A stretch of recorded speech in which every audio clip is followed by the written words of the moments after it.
জিকির করেছেন ইব্রাহিম নবী।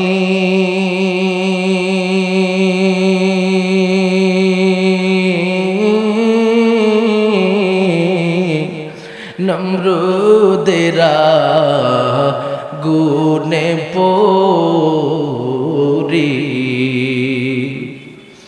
আগুন হইল ফুল বাগিচা, আগুন হইল ফুল বাগিচা, নবীর পশম জ্বলে না। সর্বদা জিকির করো মুমিন, গাফেল থাইকো না। সর্বদা জিকির করো মুমিন, গাফেল থাইকো না। জিকির করছেন নবী ওয়ালি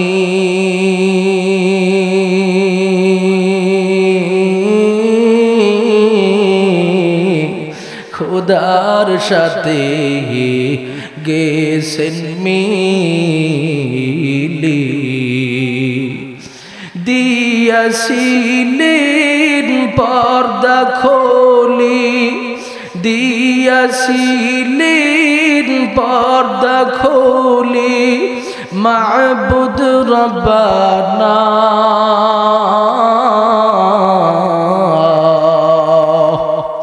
সর্বদা জিকির করো মুমিন, গাফিল থাইকো না।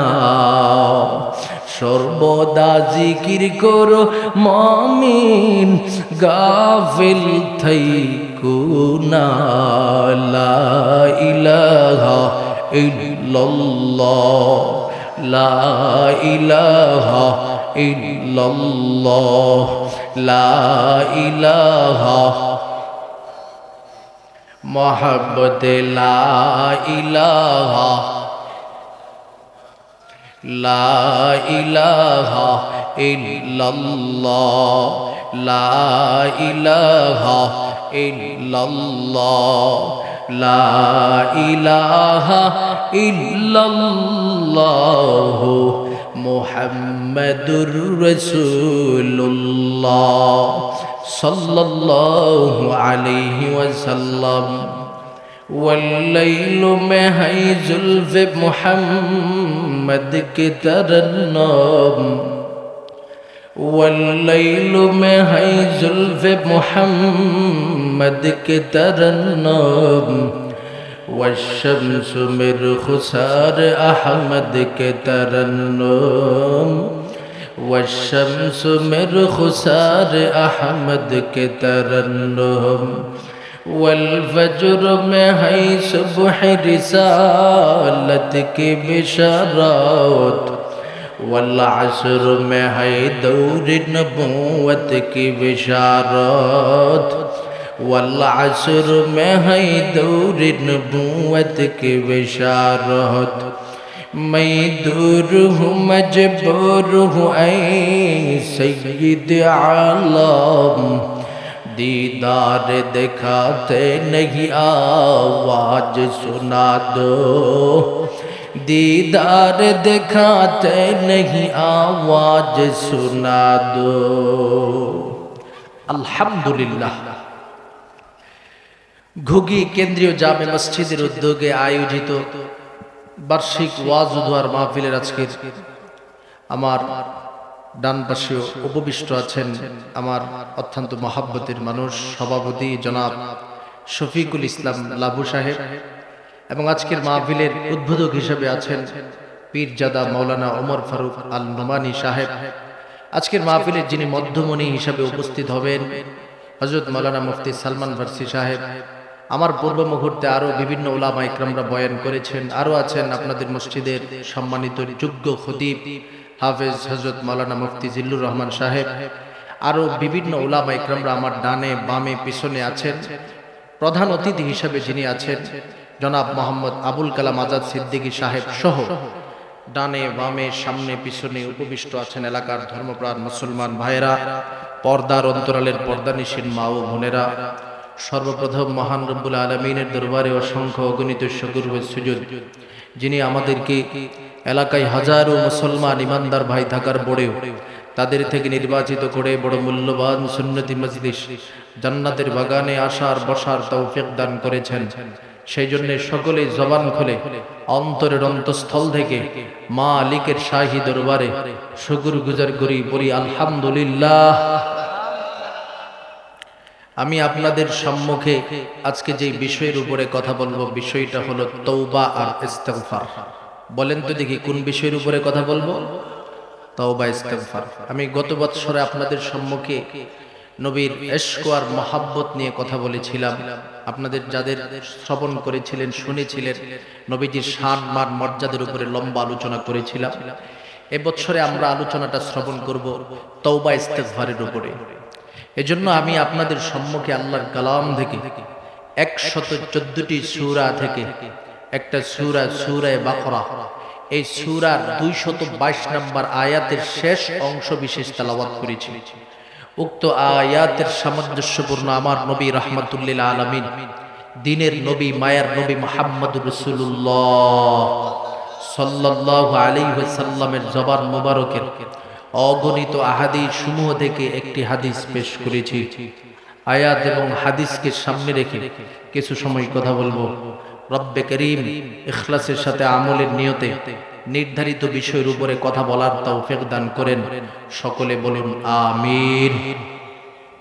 আল্লাহ পাক আমার তেলাওয়াতকৃত আয়াতে মানুষদের সম্মুখে ভালোবাসার স্লোগান দিতেছে।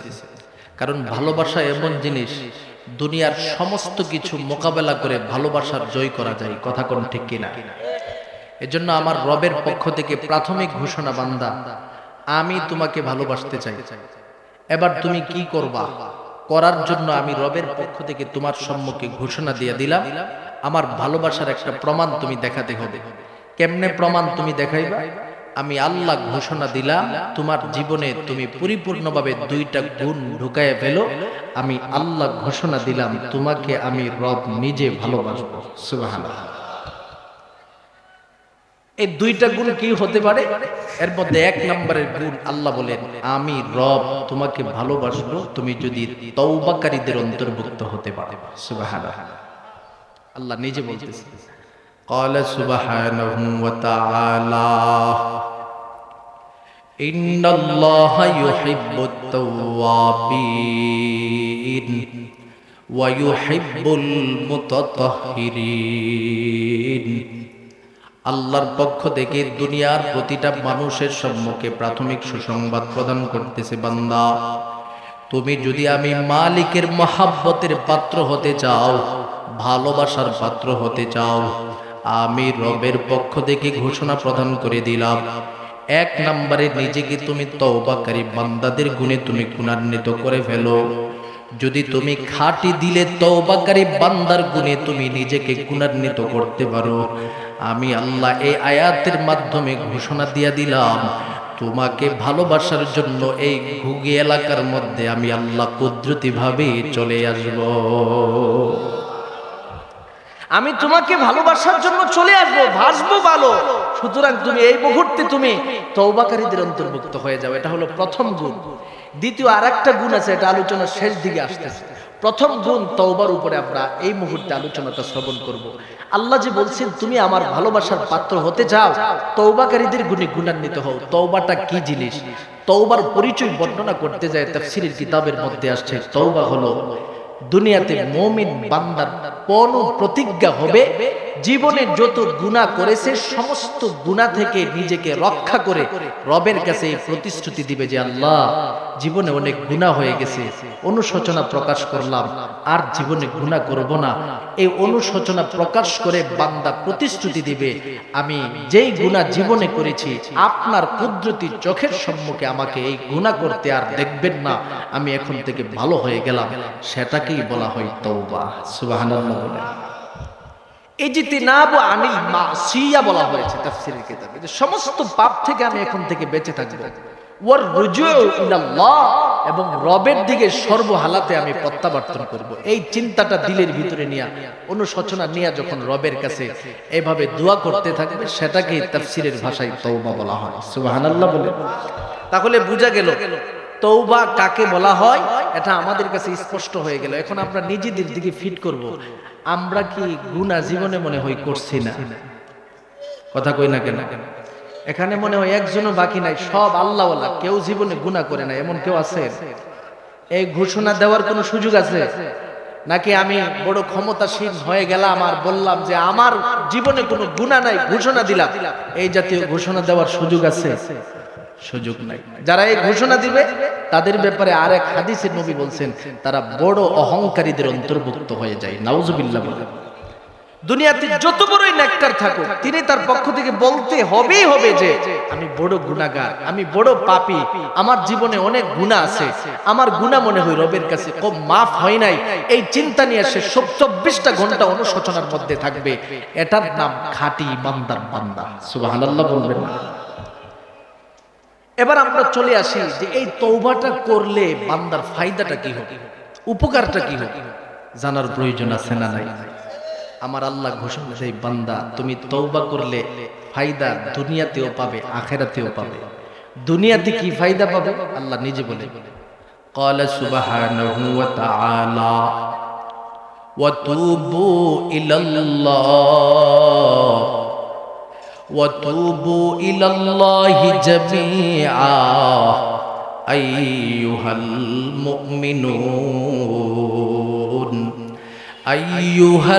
الْمُؤْمِنُونَ لَعَلَّكُمْ تُفْلِحُونَ।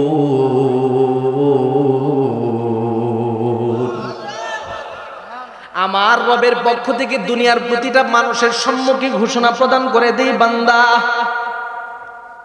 সবাই মিলে ঐক্যবদ্ধভাবে আমি মালিকের নিকটে চলে আসো রে বান্দা, আমি রবের নিকটে চলে আসো, মানে আমি আল্লাহর কাছে তুমি খাঁটি দিলে তওবা করো। তওবাটা করলে মুমিন কি ফায়দা হবে ভালো করে শুনে নাও। লাআল্লাকুম তুফলিহুন, আমি আল্লাহ ঘোষণা দিয়ে দিলাম, যখন ওই তুমি তওবা করে ফেলবা তুমি সফল মুমিন বান্দার গুণে গুণান্বিত হয়ে যাবে। আর এই সফলতাটা আমি আল্লাহ আখিরাতে নয় দুনিয়ার জমিনে কুদরতিভাবে তোমার চোখের সামনে দেখায়া দিব। সুবহানাল্লাহ। তাহলে তওবা করলে সফলতা দুনিয়াতে আল্লাহ দেখায়া দেয়, বান্দা নিজের চোখে দেখতে পারে যে আমি যে তওবা করছি মনে হয় রবের দরবারে কবুল হইছে। সুবহানাল্লাহ বলবেন না? এই যে বুঝাটা বুঝবে, কেমনে বুঝবে তার একটা উদাহরণ তাফসীরের কিতাবের মধ্যে আসছে। উদাহরণ বর্ণনা করতে যায় একটা ঘটনা উপস্থাপন করা হয়েছে। মনোযোগ আছে না? যখন ঘটনা বলবো মনোযোগ রাখতে হবে, কারণ কথা আগে পিছে না বুঝলে কিন্তু ঘটনা কিছু বুঝবেন না। মনোযোগ আছে সবার? পয়গম্বর মুসা আলাইহিস সালাতু ওয়াস সালামের সম্মুখে সমস্ত উম্মতেরা উপস্থিত হয়ে গেল। ডেকে ডেকে বলেন, ও পয়গম্বর মুসা কালিমুল্লাহ, আপনি তো আল্লাহর সাথে কথা বলেন, সুতরাং আমাদের